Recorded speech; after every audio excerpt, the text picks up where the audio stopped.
O conto Homem da Areia foi escrito por Hoffman. Esse livro fala de uma forma geral sobre o acreditar ou não em um mundo encantado, infernal, sobrenatural, que possui aparições, digamos que fantasmagóricas.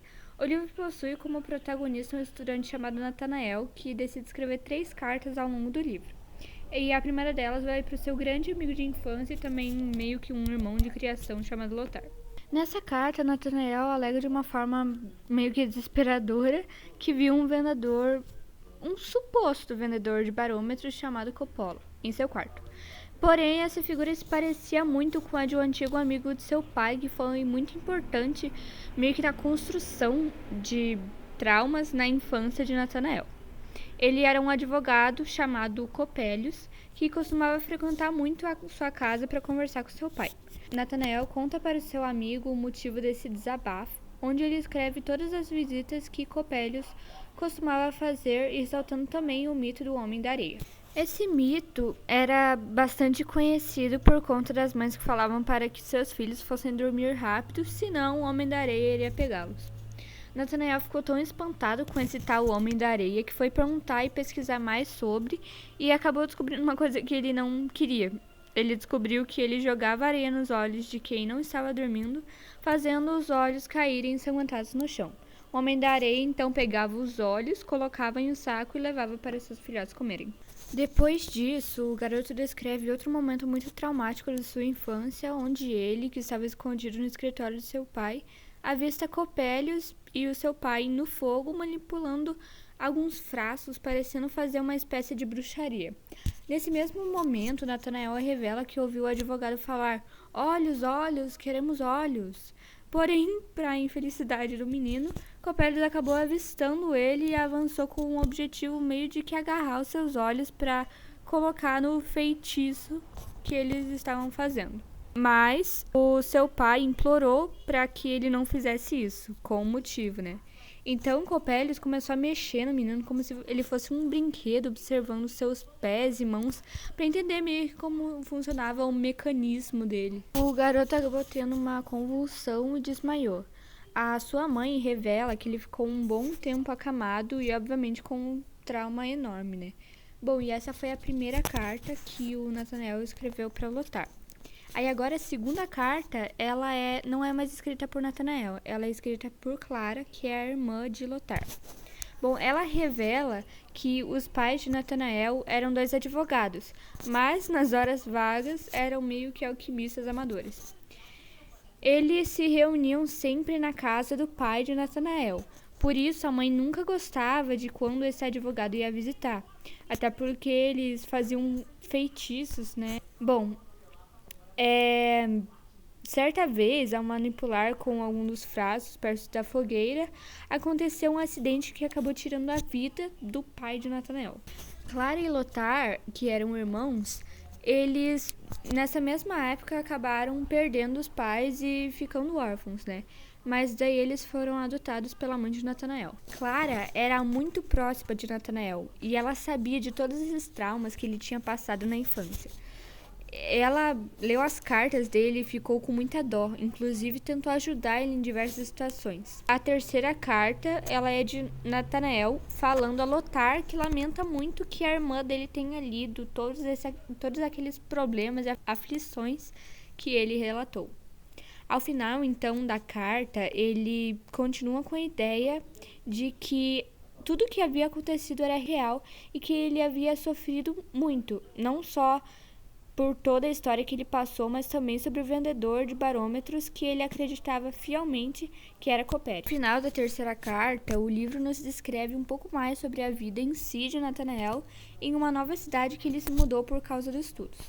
Nathanael então passa a observar todos os dias uma casa que fica em frente à da pensão onde ele morava.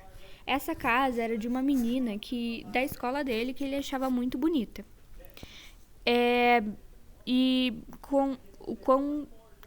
Quanto mais o tempo passava, ele começava a admirar e se apaixonar, se afeiçoar ainda mais por essa menina. O nome dela era Olímpia.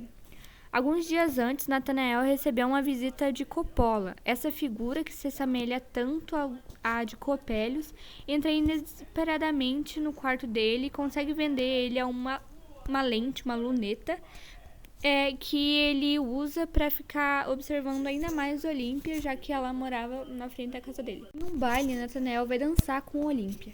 E enquanto mais ele tocava ela, ele percebe que a pele dela é um tanto quanto gelada, mas começa a se esquentar com o contato, é como se o toque ativasse a circulação dela. Bom, e a voz dela possuía frases curtas, tipo, ah, sim, aham, boa noite, essas coisas. Mas por hora ele meio que ignorou isso. Mas Nathanael, por outro lado, se surpreende em como os outros meninos não tinham interesse em Olímpia, já que ela era tão bonita. Mas eles até ficaram rindo deles, principalmente de Olímpia. Porém, depois desse baile, Nathanael começa a se encontrar mais com Olímpia, principalmente na casa dela. E passando um tempo, ele chega até a pedir a mão dela em casamento. O pai de Olímpia fica muito contente com a notícia, inclusive incentiva o relacionamento dos dois. Um dia, Olímpia simplesmente desaparece quando Nathanael vai observar ela com a luneta. Mas então, Nathanael vai procurar ela na sua casa, né? Mas ele se surpreende ao encontrar o pai de Olímpia e Copélios disputando o corpo da Olímpia. A Olímpia, o Nathanael não sabia, mas ela era um robô, já que ela já tinha dado muitos sinais, principalmente pela pele gelada dela, pelo jeito que ela falava, né? Mas ela era uma espécie de robô que foi projetada por seu pai por em torno de 20 anos. E a única coisa de diferente que havia em Olímpia eram os seus olhos. Então, quando seu pai e Copélios começaram a disputar a Olímpia, que por sinal era um pouco mais frágil, Copélios arranca os olhos de Olímpia. E quando ele rompe no escritório, a Olímpia está com as órbitas vazias e os olhos estão no chão. Então, Copélios luta com o pai de Olímpia e leva o robô. Agora já podemos considerar como um robô. Nathanael, no entanto, ele observa atentamente os olhos dela no chão, mas ele percebe que eles estavam ensanguentados, ou seja, eram olhos humanos. O menino enlouquece, mas a tempo a família dele consegue resgatá-lo. Levam o garoto para casa, onde ele se encontra com Clara, sua antiga namorada. Quando ele já estava melhor, saíram para um passeio.